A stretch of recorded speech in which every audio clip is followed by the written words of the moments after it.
All right, last one, we're solving for y. We want this to be by itself, so the x has to go. The x is positive, so the opposite is to subtract.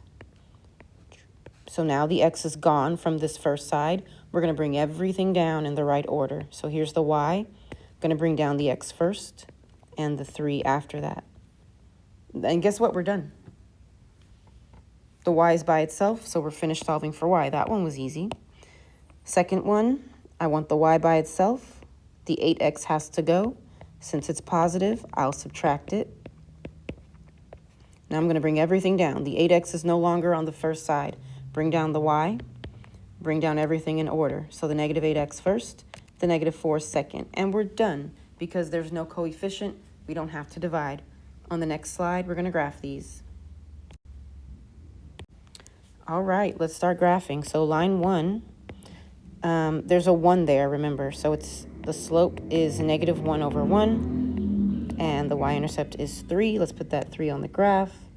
Then we go down 1 into the right 1, down 1, right 1, down 1, right 1, down 1, right 1. And let's also go up into the left a few times. Hopefully that's enough points. Make this line really long. Arrows, switch colors. Line 2, slope is negative 8. I need it to be a fraction, so as always, it goes over 1. Y-intercept is negative 4. Let's start down here at negative 4. We're going to go, I can't go down 8, so I'm going to go up and to the left to make this negative. So up 1, 2, 3, 4, 5, 6, 7, 8. Here's the overlap.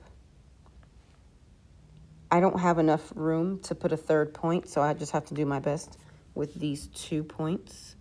A really, really steep line. It almost looks like a straight vertical line. And the solution is where these lines cross, which is at negative 1, 4. Box it so I know where to look. And that's it. It's time for the exit ticket.